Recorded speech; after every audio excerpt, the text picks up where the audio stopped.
Amin.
Bismillahirrahmanirrahim. Alhamdulillahi rabbil alamin. Wassalatu wassalamu ala sayyidina maulana Muhammadin wa ala alihi wa sahbihi ajma'in, amma ba'd. Rabbi yassir wa la tu'assir, Rabbi tamil khair. Rabbana shrah lana sudurana wa yassir lana umurana wa umura muslimin wahlul 'uqdatam min lisani yafqahu qawlana. Bisanadina al-muttasil ila imam al-khatimah al-hufaz al-imam Jalaluddin as-Suyuti rahimahullah ta'ala wa qaddasallahu sirrahu wa dama nafa'a bi ulumi wa barakati wa nafa'ati wa madadi wa rahmati fid darini, amin. Ahbabna fillah wa ruyukana izzah hadana wa iyyakum alal huda wa taqwa. Nomor hadis 929.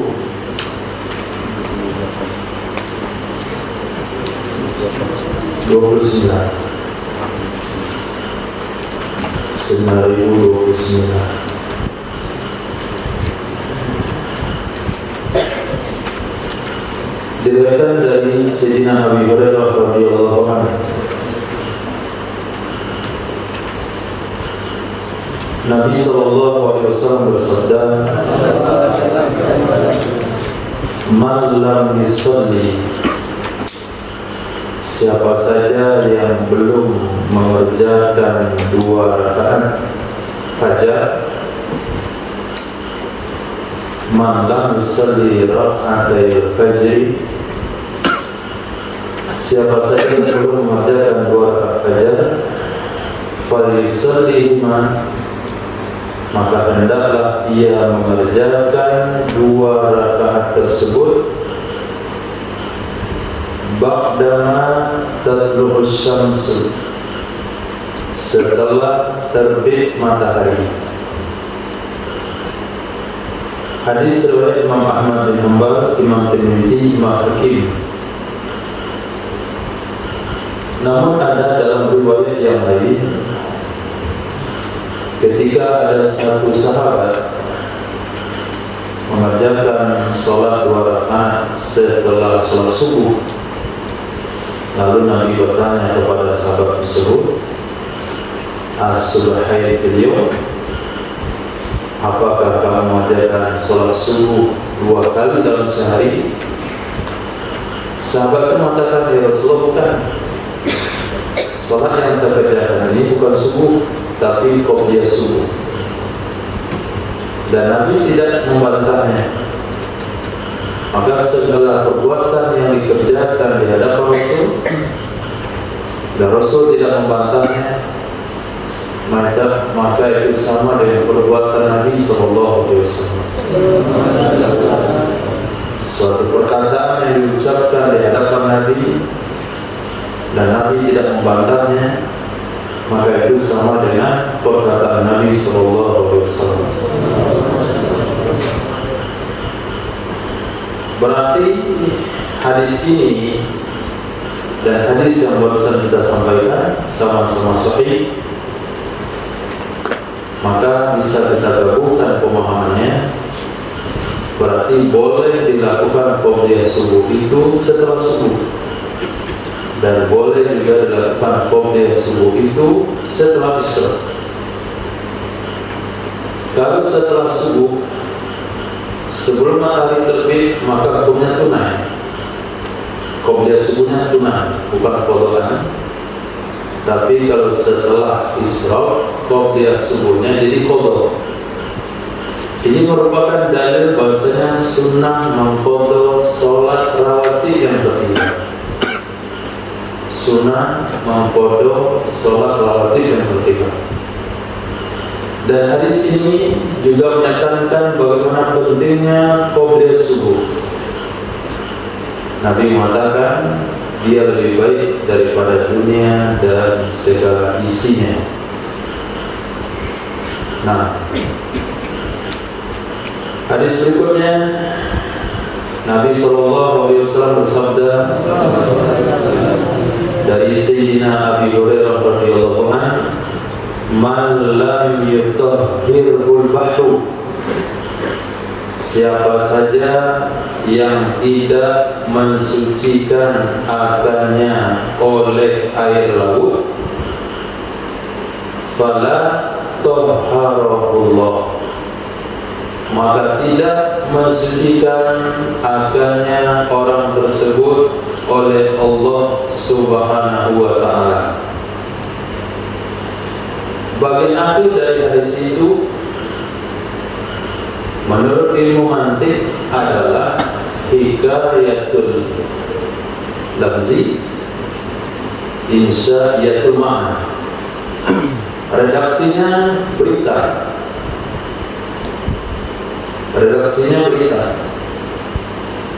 Dia tidak disucikan oleh Allah, tapi maksudnya adalah insya'iyah, semoga dia tidak disucikan oleh Allah. Berarti di ujung hadis itu adalah doa Nabi, orang yang tidak disucikan oleh air laut, semoga tidak disucikan oleh Allah. Dan pangkal hadis tersebut bermakna orang yang menganggap tidak sah berwudu, bersuci, mandi dengan air laut, semoga dia tidak disucikan oleh Allah Subhanahu wa ta'ala.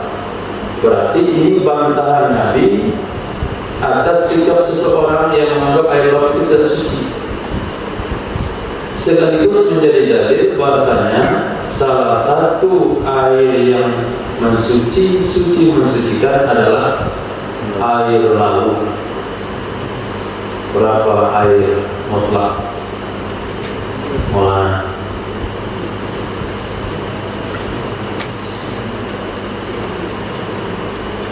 air mutlak ada berapa mulai? Berapa jadi mulai? Air mutlak ada berapa hari?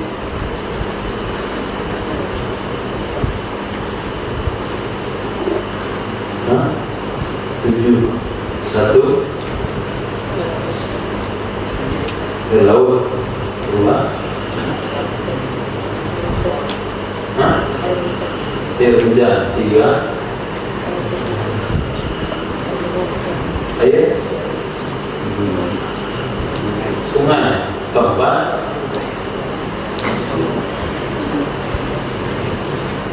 jalan. 4 mata air. 5 salju. 6 sumur. 7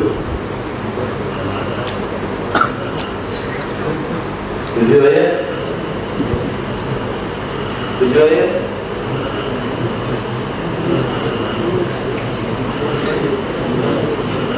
Abul. Nah, 7 ayat mutlak. Maka Nabi bersabda, satu sahabat, ketika sahabat bertanya kepada Nabi SAW, "Ya Rasulullah, narkibul bahar, kami mengarungi lautan, walaysa ma'ana ma'un illa qalil, bersama kami tidak ada air kecuali yang sedikit. Afana tatahharu bima'il bahar, bolehkah kami bersuci di air laut?" Maka Nabi SAW katakan, "Al-bahru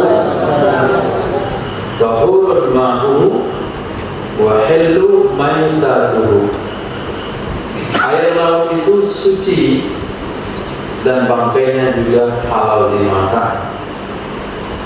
Jadi seluruh hewan laut bangkainya halal dimakan. Kalau bangkai dari hewan laut halal dimakan, apalagi kalau ditemukan dalam keadaan hidup.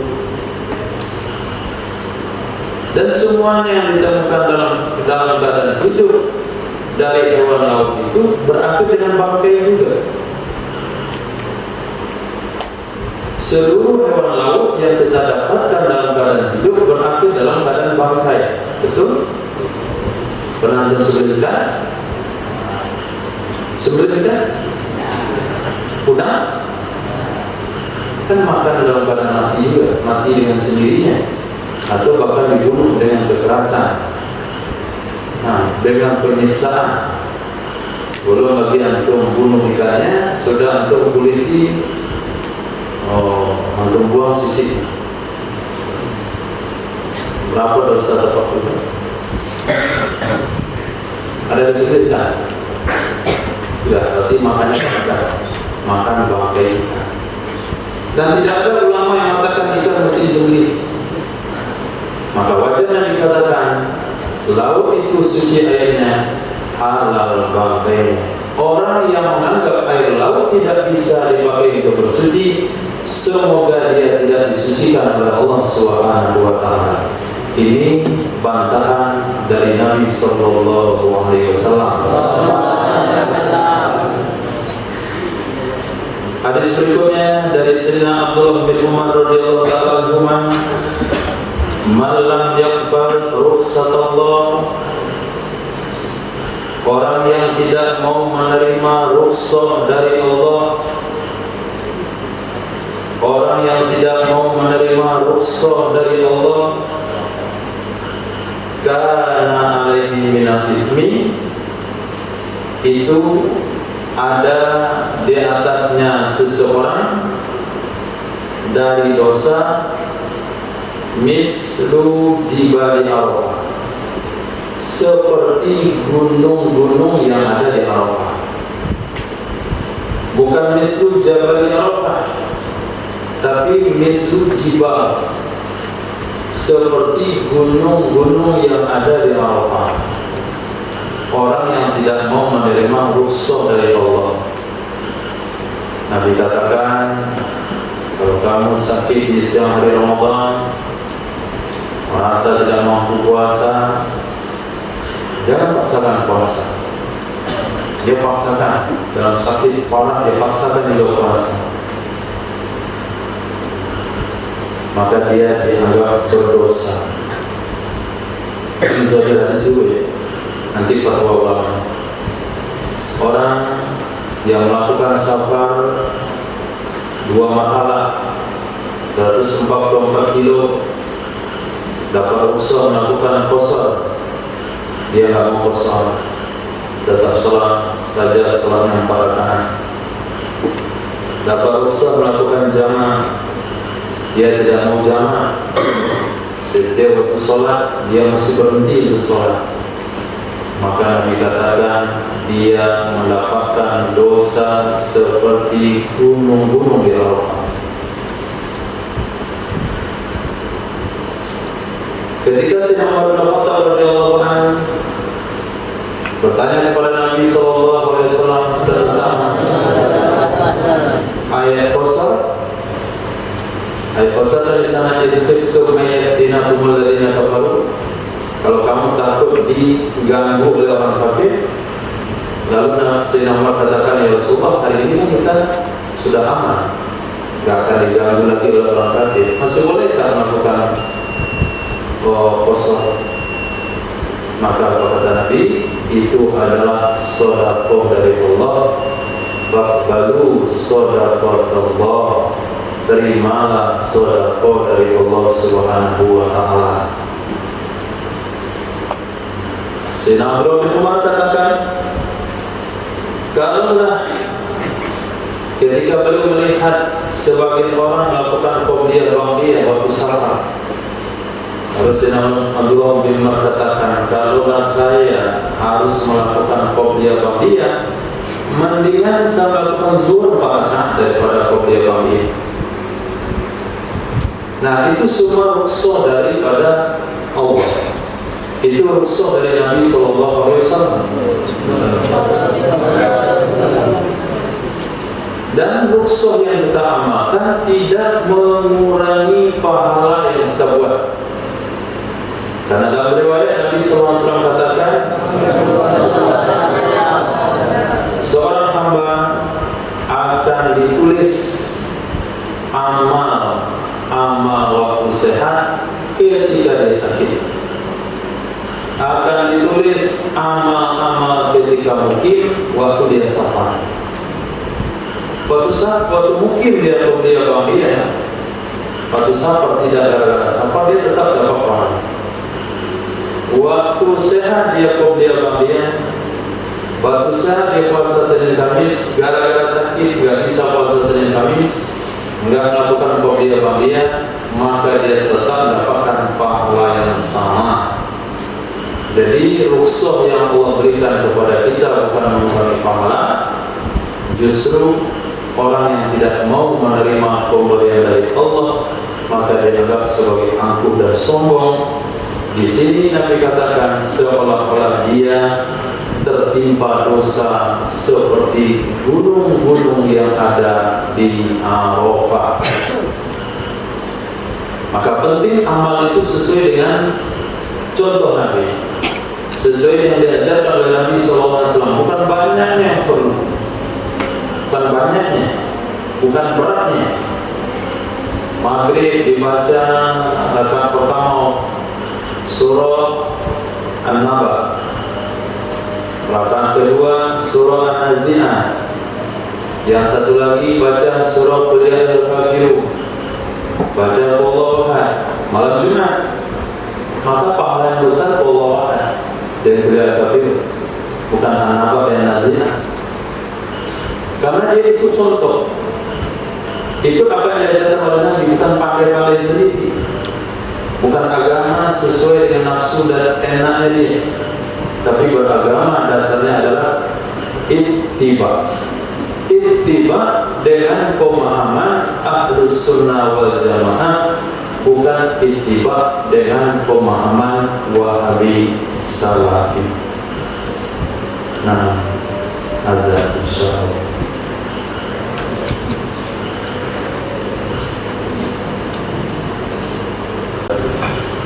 Wassallallahu ala sayyidina maulana Muhammad wa ala alihi wa sahbihi ajma'in. Hadis berikutnya 9032. Hadis riwayat dari Sayyidina Abi Hurairah radhiyallahu anhu. Nabi sallallahu alaihi wasallam bersabda, "Man yutir, siapa saja yang tidak melakukan sholat witir, fala sholatalah, maka tidak ada sholat baginya." Hadis ini kalau dipahami menurut mazhab kita, mazhab Imam Syafi'i rahimahullah ta'ala, maka sholata takdir setelahnya kamilata. Man lam yutir fala sholata kamilata. Orang yang tidak melakukan sholat witir, maka tidak ada sholat yang sempurna baginya. Kalau kita pahami menurut mazhab Imam Abu Hanifah, maka sholat di sini maksudnya sholat sahihah, maka tidak ada sholat sah baginya. Karena menurut mazhab Imam Abu Hanifah, witir hukumnya wajib. Menurut mazhab kita, witir hukumnya sunnah muakkad. Jadi orang yang sholat 5 waktu sehari semalam tidak mengakhirinya dengan witir di akhir malam atau sebelum tidur, maka sholatnya tidak sempurna. Sayyidina Abi Hurairah radhiyallahu anhu mengatakan, "Ausani khalili, kawan akrabku menasihati aku, an utira qabla an anama, aku melakukan witir sebelum aku tidur." Witir sebelum tidur adalah amalan dari Sayyidina Abu Bakar As-Siddiq radhiyallahu anhu witir di akhir malam adalah amalan Sayyidina Umar bin Khattab radhiyallahu anhu. Kedua-duanya menyampaikan amalan masing-masing dari Rasul. Baginda Rasul menyetujui kedua-duanya. Maka ulama mengatakan bagi orang yang yakin dan punya waktu di akhir malam, sebaiknya witir di penghujung malam. Bagi orang yang ragu, maka dianjurkan witir sebelum tidur. Nah, hadis berikutnya, baginda Nabi sallallahu alaihi wasallam bersabda, "Man lam yusi," siapa saja yang tidak berwasiat, itu niscaya lam yu'dzan lahu, tidak diizinkan baginya fil kalam, untuk berbicara ma'al mauta, bersama orang-orang yang meninggal dunia.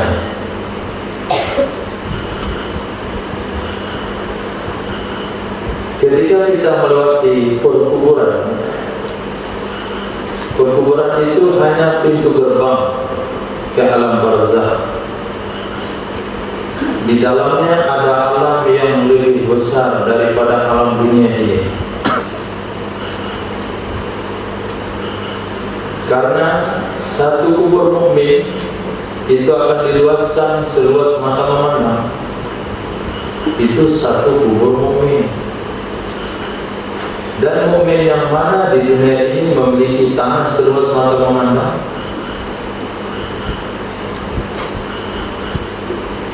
Tidak ada. Hanya satu dua orang yang memiliki pulau. Tapi banyak mukmin yang tidak memiliki tanah seluas mata memandang. Dan ahli kubur itu luas tanahnya seluas mata memandang.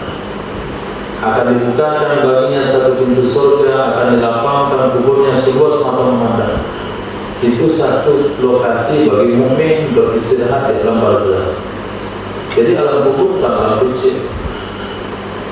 Perbandingannya sama dengan rahim dengan alam dunia.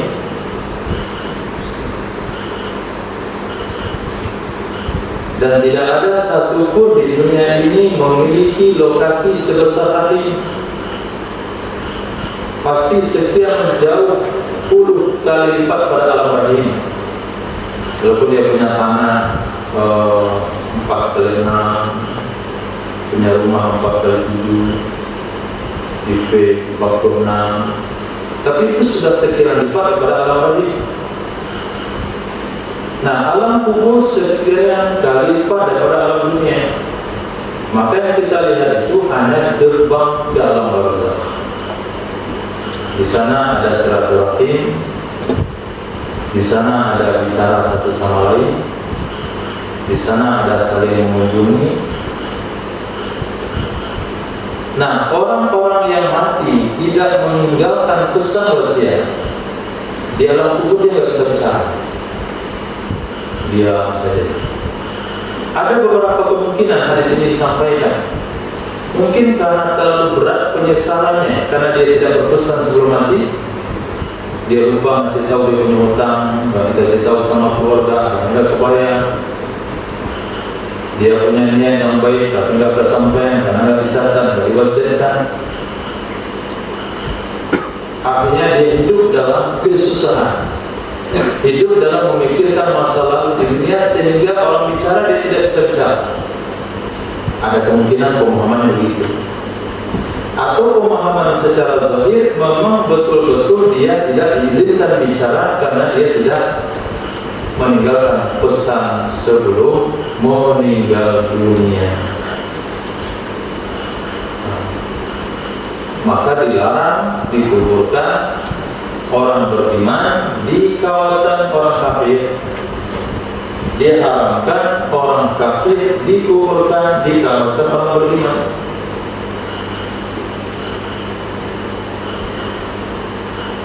Hadis berikutnya, Nabi SAW bersabda, "Man mata muhriman," siapa saja yang meninggal dunia ia muhriman keadaan dia ihram, mati saat haji, mati di Arafah, walaupun secara syariatnya karena faktor cuaca, karena syariatnya karena haji mandiri, karena faktor usia, karena faktor sakit, itu syariatnya saja. Hakikatnya memang dia sudah tercatat di Lauhul Mahfuz mati di situ. Nah, orang-orang yang meninggal dalam pelaksanaan haji dan umroh masih dalam keadaan ihram, usira mulabbiyah, niscaya dia dikumpulkan ke mahsyar keadaan melantunkan talbiyah. Hadis ini menjelaskan daripada hadis yang umum. Dalam sebuah waktu Nabi bersabda, "Usyiran nasu ala ma mata," atau "Yusar nasu ala ma mata."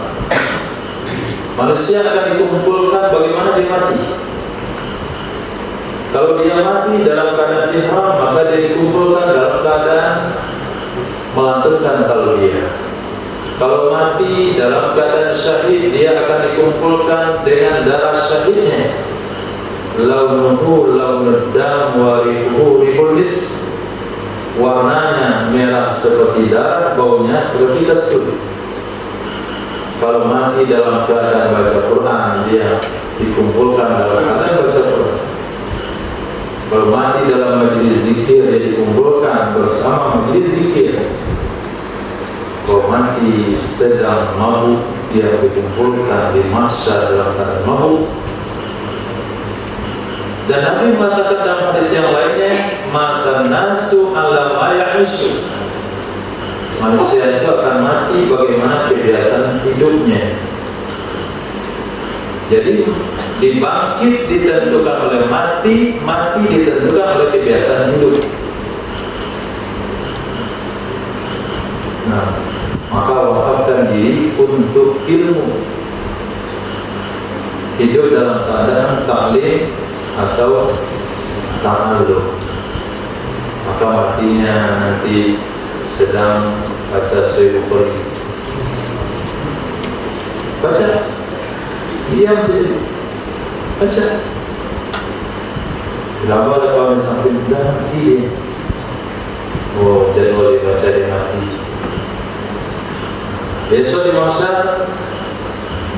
di Sahih Bukhari dia baca di masa orang sebut dia sedang mempelajari hadis.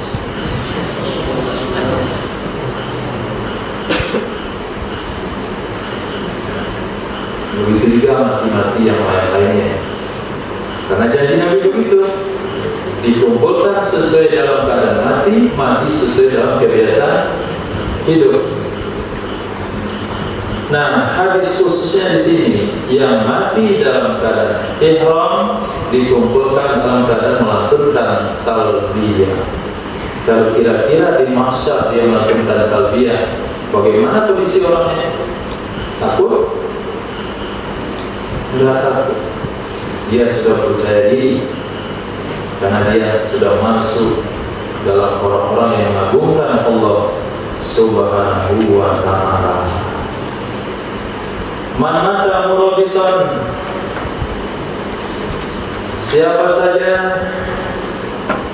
yang meninggal dia keadaan dia murabit, berjaga-jaga di perbatasan fisabilillah, di jalan Allah Subhanahu wa ta'ala, amanahullahu, itu mengamankan akannya orang tersebut oleh Allah dari fitnah kubur. Mengamankan akannya orang tersebut oleh Allah dari fitnah kubur. Hadis seperti Abi Umamah Al-Bahili radhiyallahu anhu, kalau meninggal dalam keadaan berperang menjaga perbatasan negara Islam dan non-Muslim.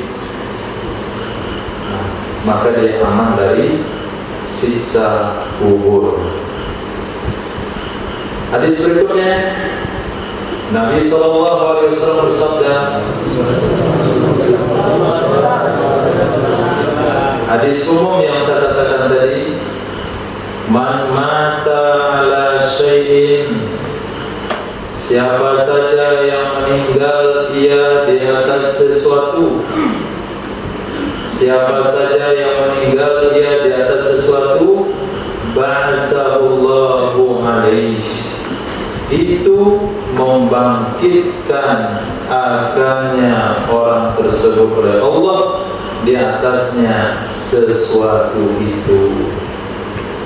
Hadis sahih. Kita mau dibangkitkan di akhirat, di mahsyar, dari kubur, dibangkitkan dari kubur dan dikumpulkan ke mahsyar dalam kondisi seperti apa maunya. Nah, maka usahakan matinya dalam kondisi tersebut. Nah, mati dalam kondisi tersebut.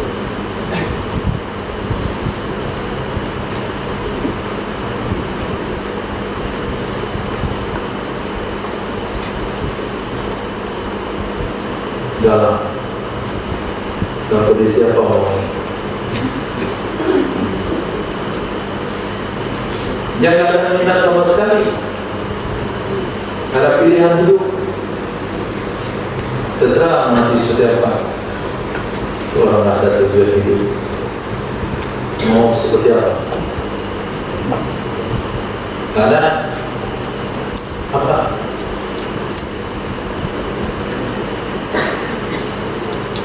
Rahasia, dua rahasia.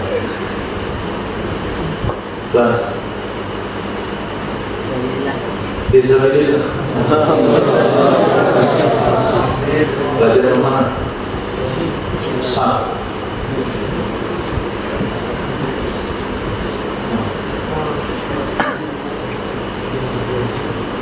Bismillah, nggak boleh nanti pagi.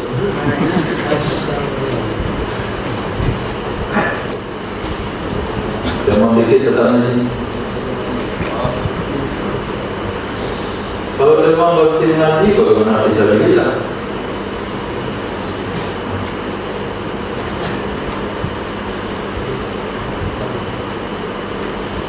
Resah.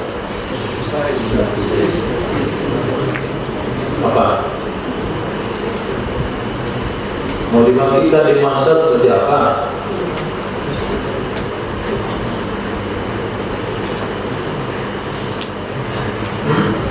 Gak ada pilihan, gak ada niat.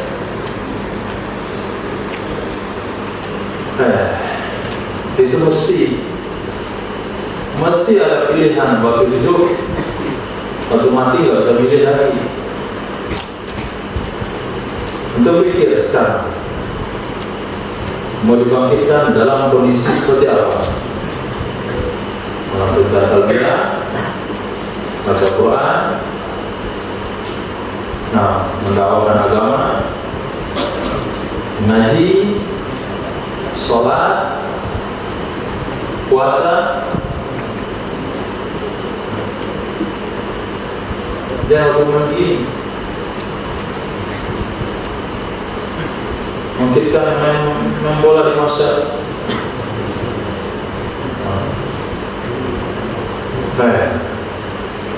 Man mata ala syekh, orang yang mati dalam suatu kondisi, dia akan dibangkitkan dalam kondisi tersebut. Hadis sahih. Hadis berikutnya, Nabi SAW bersabda, man mata min ummati, siapa saja yang meninggal dunia dari umatku, yang malu, yang melakukan dia amala qaumi Lutin, akan amalan kaum Lut, liwat, pelakunya disebut Luti. Naqalahu Allahu ilaihim, itu memindahkan akannya orang tersebut oleh Allah Subhanahu wa taala kepada mereka kaum Lut, hatta yuhsyara ma'ahum, sehingga dikumpulkan, dibangkitkan dia di mahsyar bersama mereka kaum Nabi Lut. Nah, terjadi perluasan jalan, akhirnya kubur dibongkar. Ketika digali kuburnya baru dikuburkan 7 hari, jasadnya hilang. Itulah saya bilang dia wali. Tidak ada dia di kubur, hilang jasadnya, wali Allah. Tahu-taunya sudah dipindah malaikat ke negeri Sodom situ. Besok dia bangkit ramai-ramai bersama kaum Nabi Lut. Nah, maka Nabi menegaskan, akhafu ma akhafu ala ummati amala qaumi Lutin. Yang paling saya khawatirkan, yang paling saya waspadai dari umatku itu adalah amalan kaum Nabi Lut. Itu yang paling Nabi khawatirkan.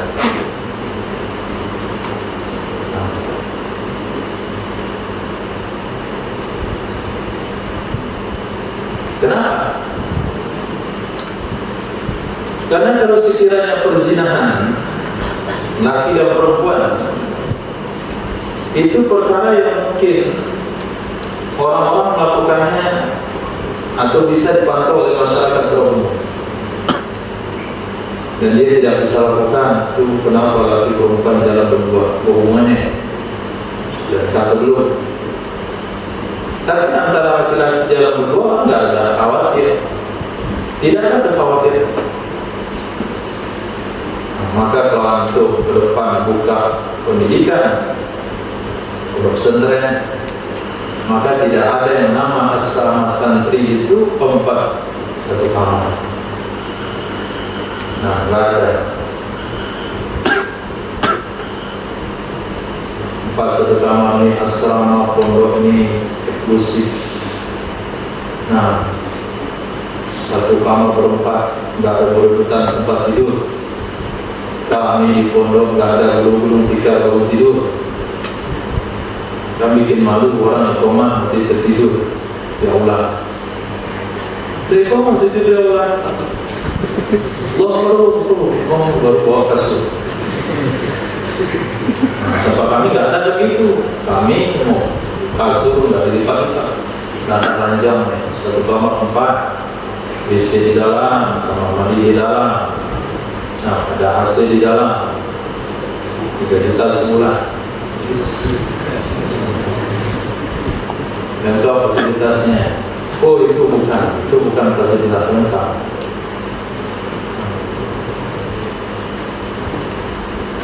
Bikin asrama, bikin tempat tidur ya terbuka besar itu. Ada pintunya, bisa diakses setiap waktu. Kalau tidak ada kamar, antum buat lemari yang di dalamnya Islam kalau dirompak masih ada. Lemari ditutup hanya pinggir saja. Di kamar itu nggak ada lemari yang buat ruangan kecil, ada ruangan lagi, nggak boleh ada. Kenapa? Karena Nabi sudah waspadai. Yang paling saya khawatir itu adalah amalan kaum Nabi Lut. Perkamar sesuai dengan usia. Nah, atau tidur di aula. Kalau ada yang dewasa misalnya ngomong nggak pakai mulut, tetap ngomong pakai tangan, itu kemana pakai tangan begitu? Nah, itu langsung dilaporkan. Nah, ngomong langsung saja, itu dapat. Nggak perlu interaksi itu pakai tangan, sentuh kepala, sentuh gigi, sentuh bahu.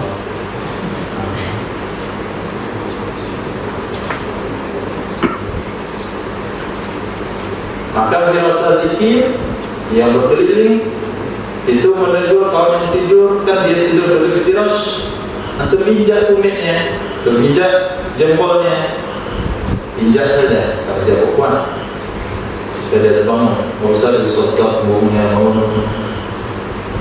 Nah,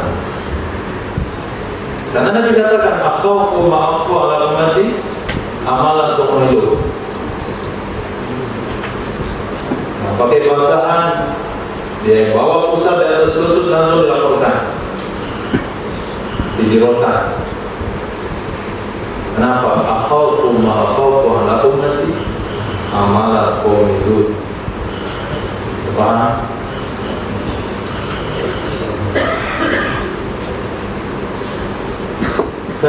Efeknya apa? Kalau dia meninggal dunia tidak sempat bertobat, dia dalam kubur bilang pindah ke negeri Sodom sini. Ketika nanti sangkakala ditiup, dia bangkitlah bersama umat apa namanya dirinya yang dihancurkan oleh Allah Subhanahu wa Ta'ala. Nah, ini penting. Ini perkara yang merupakan yang harus diwaspadai. Hari ini anak laki-laki pun harus diwaspadai kalau izin keluar rumah. Siapa yang jemput? Siapa ngajak main? Teman sebaya lumayan tapi dipantau. Tapi beda usia, oh ini dicurigai. Anak gadis saja yang susah ngurusnya, anak laki-laki juga susah ngurusnya dari belakang.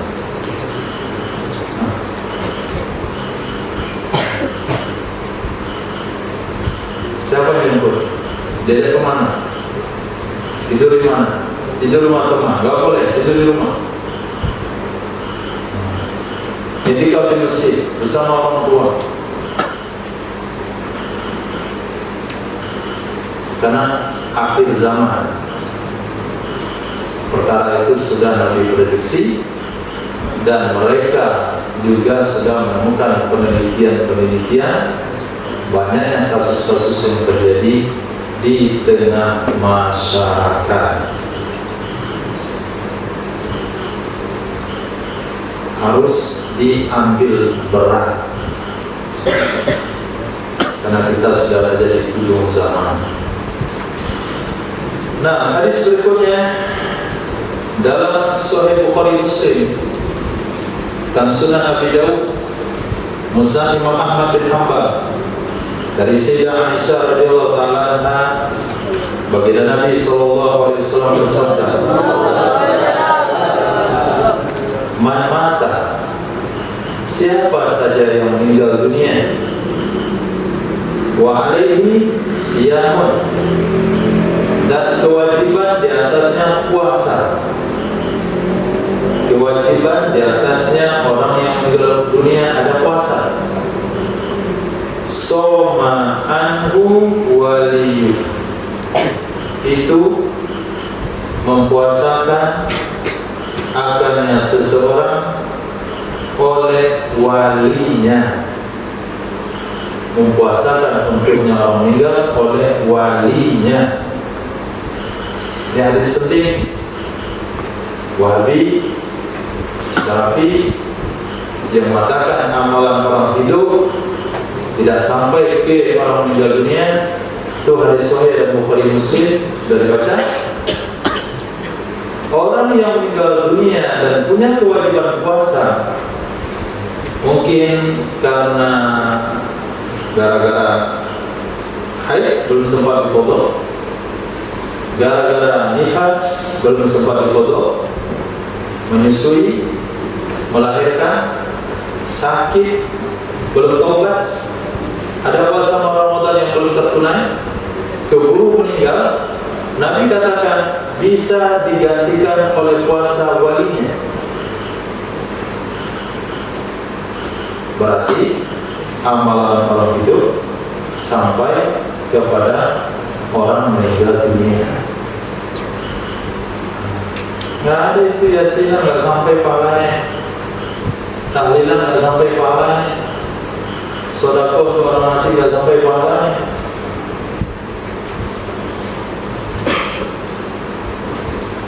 Nah, pengamalan orang-orang tua dulu, mereka sering buat amalan untuk orang meninggal, dan itu juga sarana untuk mencari dana masjid. Ada namanya tahlilan, ditahlilkan setiap bulan Ramadan, setiap malam dibacakan namanya satu persatu. Nah, dari bulan ditahlilkan bapaknya, kakeknya, neneknya, istrinya, orang tuanya. Nah, sebutin satu persatu, gurunya yang menanam kami, nah, yang menurut sawah, dia malah sebutin satu persatu. Tahlilan, malam Jumat, yasinan, 7 hari tahlilan, satu tempat dibayar santri baca Quran khotam sekali khotam. Di satu tempat bayar santri baca Quran di atas kubur 3 hari 3 malam, 7 hari 7 malam. Datang sholat nggak sampai, nah nggak sampai pahalanya.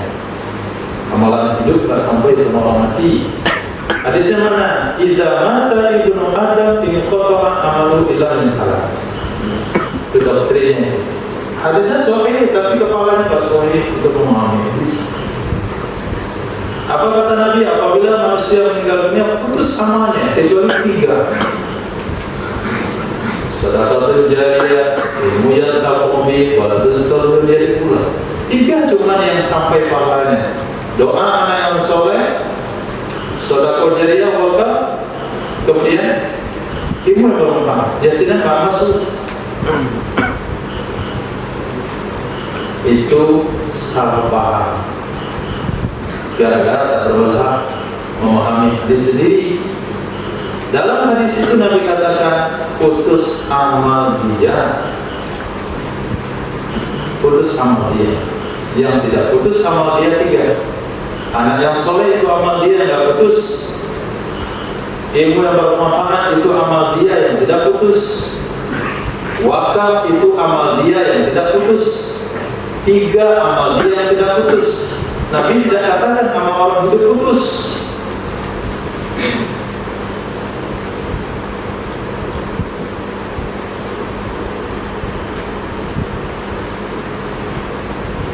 Orang-orang berdoa bagi generasi setelahnya, bagi generasi sebelumnya.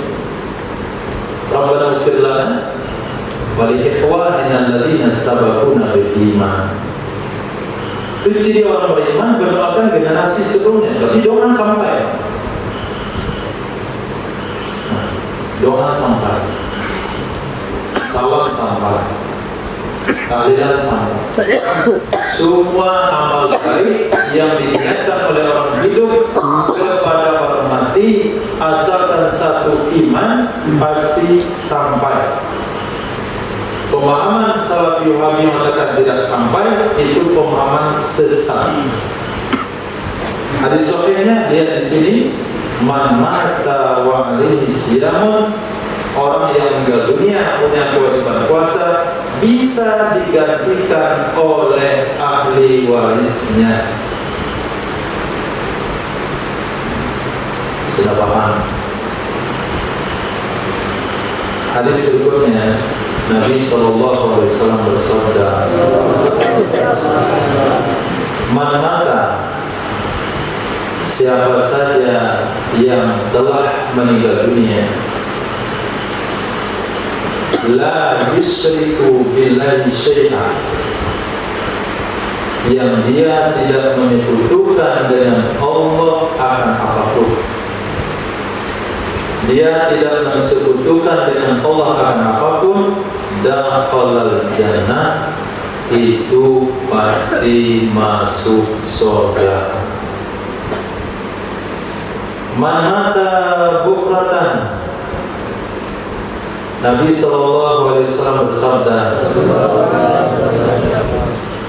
siapa saja yang telah meninggal dunia bukratan di pagi hari,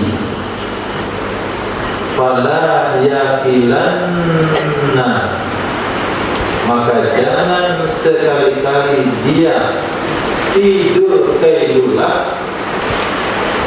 kecuali di dalam kuburnya. Wa man mata asyiyatan, dan siapa saja yang meninggal dunia di sore hari, fala yabitanna, maka jangan sekali-kali dia tidur malam kecuali di dalam kuburnya. Hadis hasan. Tidur kailulah adalah tidur sebelum zuhur. Maka tidur yang 11 itu niatkan kailulah, sunnah Nabi. Jadi yang matinya pagi, kata Nabi, jangan sampai dia tidur kailulah kecuali sudah dalam kubur. Artinya yang mati pagi sempatkan dikebumikan sebelum zuhur, biar tidur kailulah dalam kubur. Dan siapa yang meninggal sore, Asia itu adalah waktu pada zuhur. Pada zuhur, pada asar itu Asia dalam bahasa Arab. Yang meninggal pada zuhur atau pada asar, jangan sampai tidur malam kecuali sudah dalam kubur. Artinya semalam-malam hari dikuburkan kalau meninggal pada zuhur. Kalau meninggal malam atau pada subuh, sebelum zuhur sudah dikebumikan.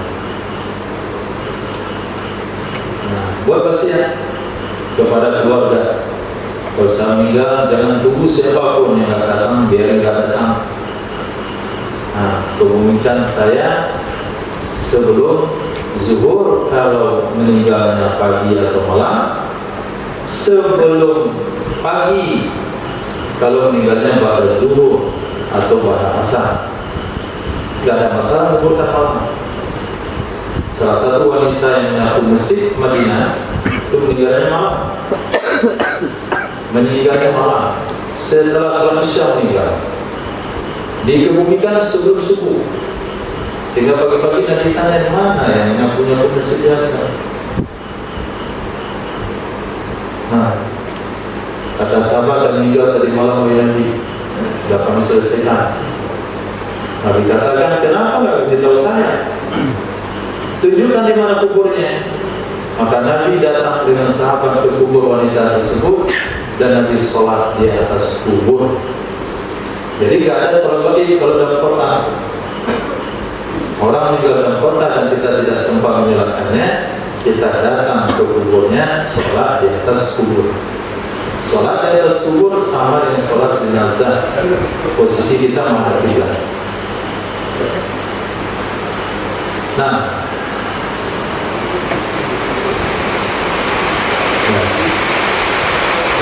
meninggal apa? Meninggal apa?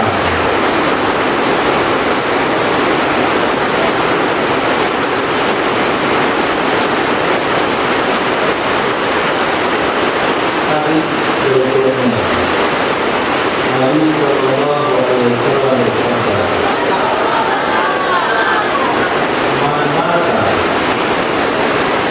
siapa saja yang meninggal dunia,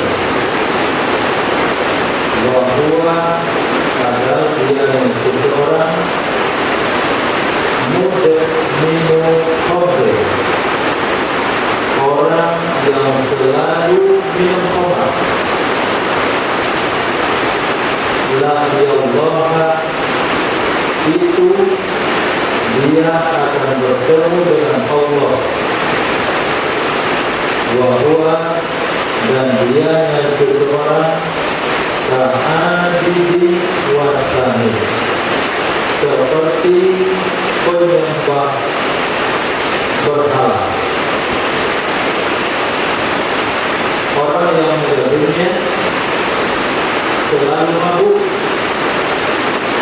Selalu mabuk bukan artinya mabuk setiap hari, tapi orang mabuk dan tidak pernah taubat dari minuman, dia tetap akan mabuk apabila ada kesempatan, apabila ada peluang dia mabuk, maka dia dianggap orang yang selalu minum khamar.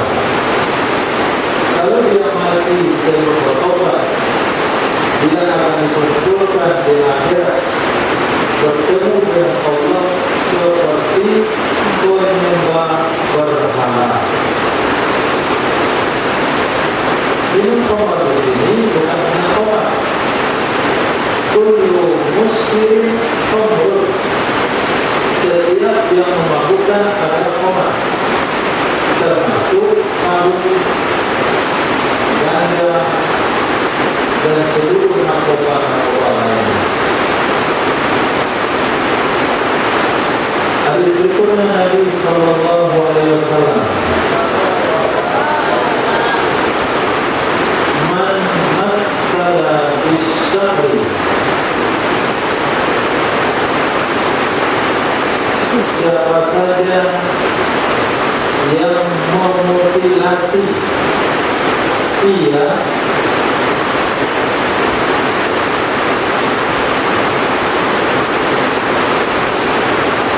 disari dengan rambut atau bulu, falaysa lahu, maka tidak ada baginya seseorang di sisi Allah khalaqun, itu bahagia.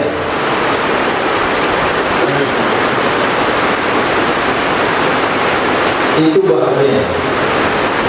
Jadi masalah dimasilu tampil, mana yang mutlak,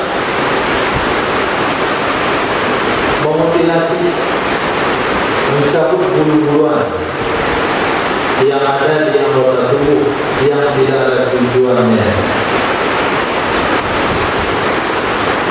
maka dia dianggap tidak mensyukuri nikmat Allah dan dia tidak mendapatkan bahagia di akhirat kelak. Ini sejalan dengan hadis yang kita bicarakan kemarin. Rambut itu diantara yang harus dimuliakan, dihormati. Jangan dibuat rambut dengan bermacam gaya, juga termasuk dicabut, itu tidak boleh kecuali ada tujuan. Bukan uban, kalau uban sudah ada hadis khususnya, la tanqabis syaiba fa innahu nur yaumil qiyamah. Jangan dicabut uban karena dia cahaya pada hari kiamat. Di dunia saya bercahaya, hadis berikutnya Nabi Sallallahu Alaihi Wasallam bersabda, "Man massala bi hayawanin," siapa saja yang memutilasi ia dengan hewan, fa'alaihi, maka di atasnya laknat Allah dan malaikat, wan nasi ajma'in, dan manusia semuanya. Hewan tidak boleh dimutilasi dengan sengaja, maksudnya. Tapi kalau untuk mencampur, untuk potong cacing tanpa sengaja, tidak ada masalah. Dan pula sedih cacingnya ada potong karena takut dapatkan kutukan Allah. Dari sengaja, tidak apa-apa. Maka tidak boleh memotong sesuatu dari makhluk hidup kalau tidak ada bermanfaat. Tidak boleh tembak burung kalau tidak dimakan, hanya menyalurkan hobi. Tangkap cacing, dipotong-potong,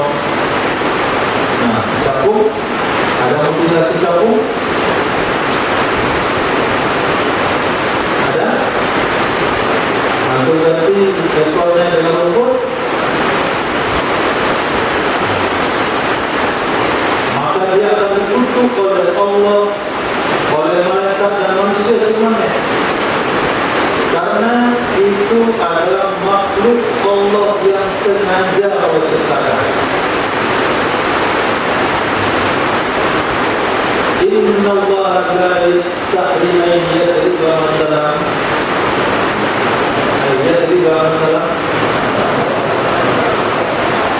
Allah tidak akan membuat perumpamaan walaupun hanya walat.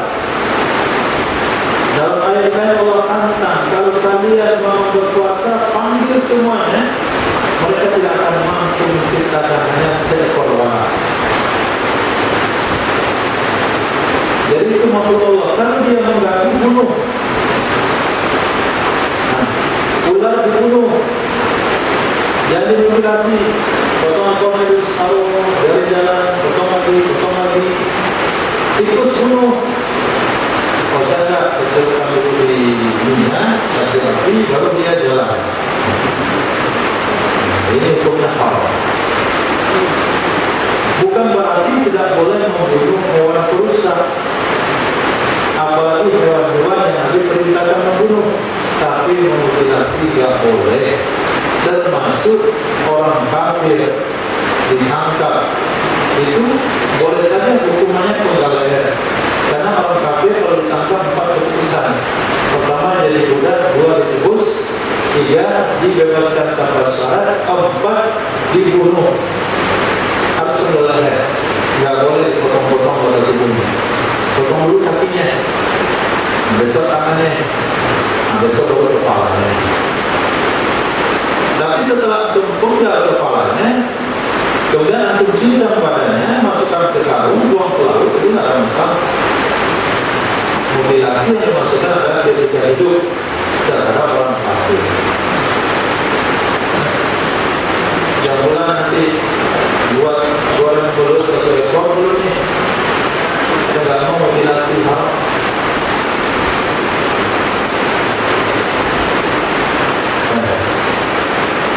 Ada sebelumnya Nabi Sallallahu Alaihi Wasallam bersabda, "Man mari walailatan." Siapa saja yang sakit pada suatu malam, waradiya biha,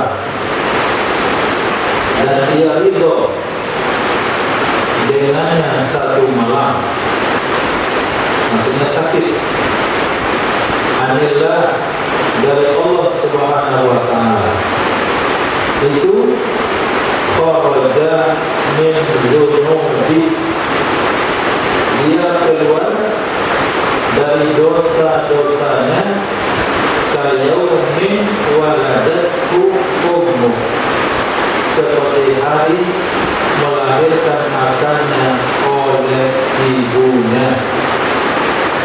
Sama dia dilahirkan kembali besok subuh, terlepas daripada seluruh dosa dan kesalahan, tentunya dosa-dosa kecil. Kalau semalaman sakit dan dia ridho dengan sakit tersebut. Dua hadis terakhir, Nabi Sallallahu Alaihi Wasallam bersabda, "Man massal asa faqad lagha." Siapa saja yang menyentuh, dia akan kerikil, maka sungguh dia telah melakukan perbuatan sia-sia. Menyentuh kerikil, hadis ini diriwayatkan karena sesuai dengan kondisi pada saat itu, di mana lantai Masjid Nabawi hanya hamparan kerikil-kerikil, sehingga ketika sholat zuhur diterik matahari yang panas, sahabat mengambil kerikil 1 kilogram, kemudian dibawa naik ke atas waktu baca Al-Fatihah, dibawa ke rukuk, dibawa ke tidak, ketika mau sujud ditaburkan kerikil itu dan sujud di sana. Karena kalau tidak diambil, dahannya akan panas. Ada yang sujud di atas ujung bajunya. Menurut mazhab Imam Syafi'i, sujud di atas kain yang bergerak tetap sujud dengan sah.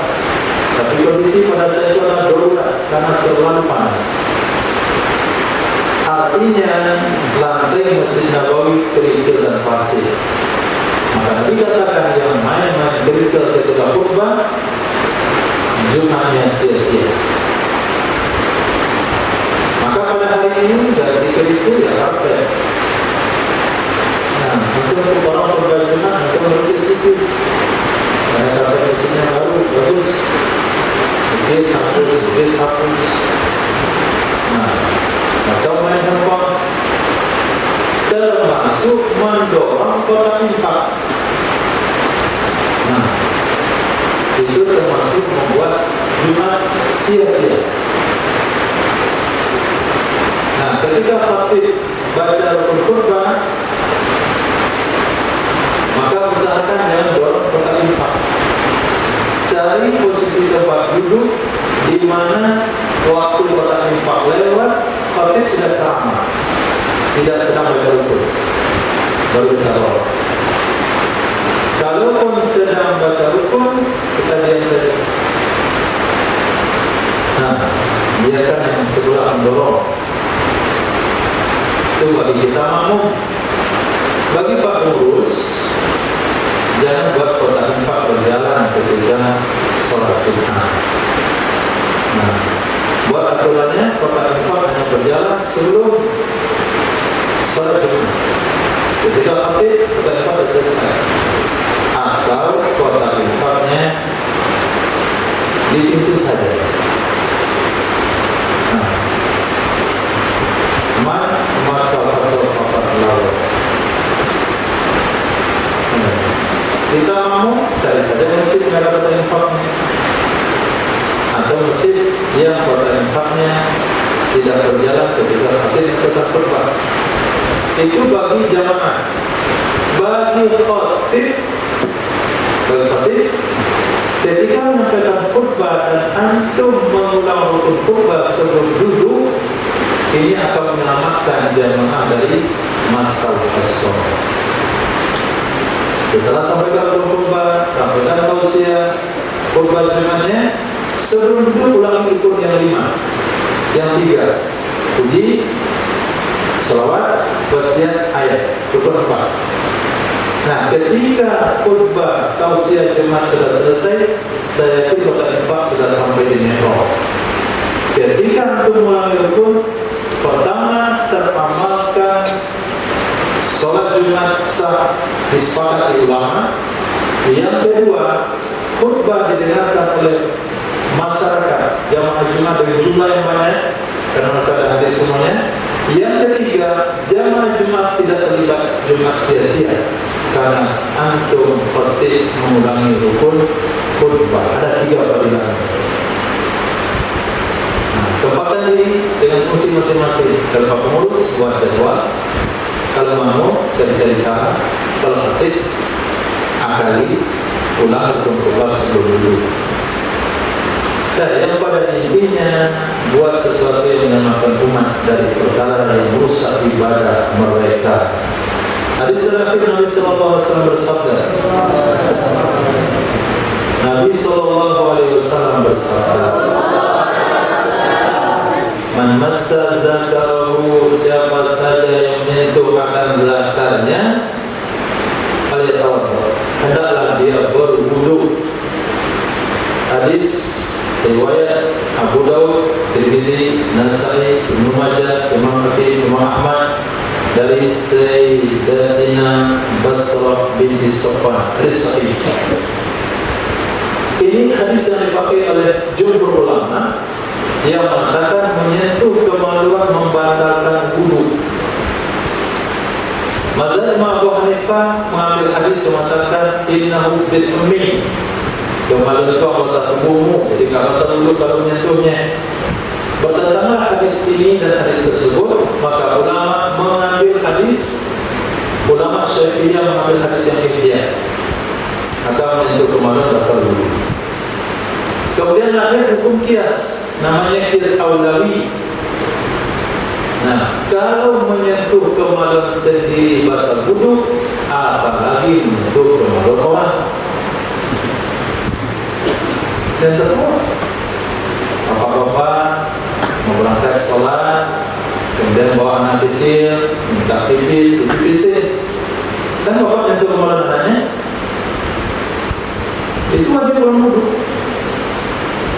Bapak sudah berwudhu, anaknya mau ke WC, di istinjai, kesentuh telapak tangan bapak dan kemaluan anaknya sendiri, batal wudhu.